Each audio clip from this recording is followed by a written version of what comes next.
সকালে উঠেই আমি ঠাকুরের কাজ করতে চলে এসেছি। রোজ যে ঠাকুরের কাজ করি সেরকম না, আজকে ঠাকুরের কাজ দিয়ে দিনটা শুরু করলাম। তো প্রথমে আমি ঠাকুরের সিংহাসন সব কিছু পরিষ্কার করে ঠাকুরঘরটা পরিষ্কার করব, তারপর ঠাকুরের বাসন টাসন যা মাজার সব ঠাকুরঘরে যা কাজ থাকে বাসি জামা ছেড়ে সেইগুলো আমি করব। এই আমার ঠাকুরের কাজ কমপ্লিট হয়ে গেছে। এবার নিচে গিয়ে তো অনেক কাজ আছে, এবার আমি নিচে যাব।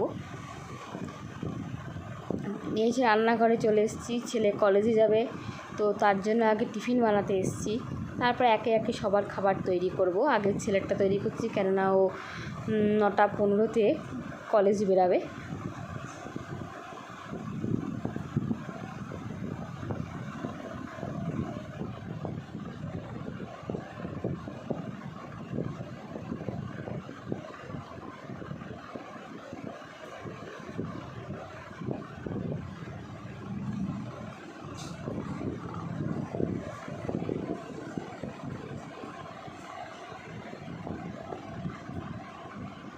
তো এবার আমি বিছনাটা পরিষ্কার করতে চলে এসেছি। বিছনাটা পড়ে আছে, দেখতে বাজে লাগছে, তো আগে আমি বিছনাটা পরিষ্কার করে নিচ্ছি, তারপর তো ঘর দোর পরিষ্কার, তো সেসব কাজ তো রয়েইছে।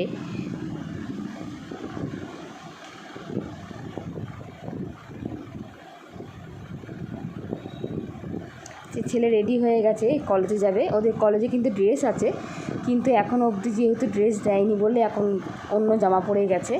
এবার আমি আরও টুকটাক যা কাজ ছিল সেরে আমি রান্না করতে চলে এসেছি। আজকে রান্না করব ভোলা মাছের ঝাল আর লোটে মাছ, আর সকালে শুকনো ডাল করে নিয়েছি, ব্যাস। তো ভিডিওটা আমি এখানে শেষ করছি।